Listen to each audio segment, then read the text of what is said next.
Hi there. In this short episode of This Might Help, I want to let you know that at Raffles we have opened up Jamboard. So what Jamboard is basically it's a digital whiteboard.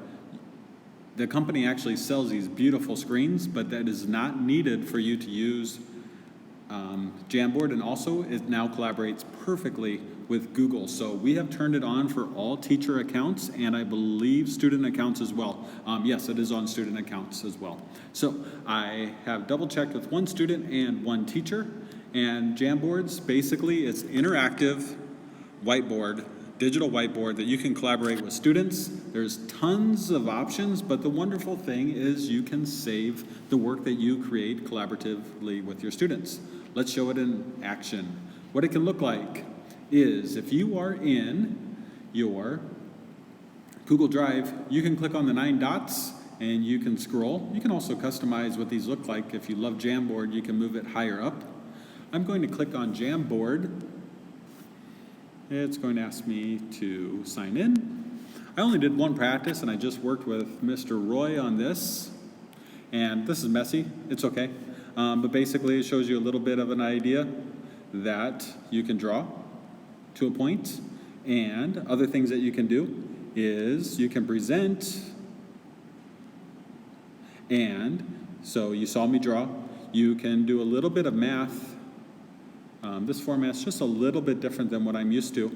You can click plus button and you can do sticky note, images, anything from Google Drive you can embed in here. You can turn on your camera and on the app, I'm not sure if that's on the desktop version, and move things from your image library and some stickers as well. There's just tons of options. The stickers I don't see on the desktop version, but this is a cool app. It's perfectly integrated with Google, and if you don't know how to make a new slide, we learned, you basically just keep clicking right.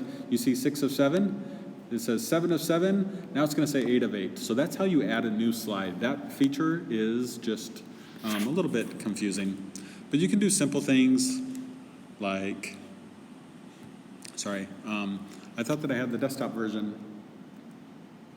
showing here, but it looks like it looks a little bit different on the iPad, but you can do your drawing. You can choose from a couple different pens, colors, and there's so many options. I encourage you to explore, and I want to make sure that you know that you can share this with anybody that you want. So it's a really great option. One thing that I really love about it is it ends up staying in your Google Drive after you save it. So it's definitely worth exploring now with CLP students as well as the students online, and I love that it saves the work of what you created. So I hope that helps. Please let me know if I can help you out.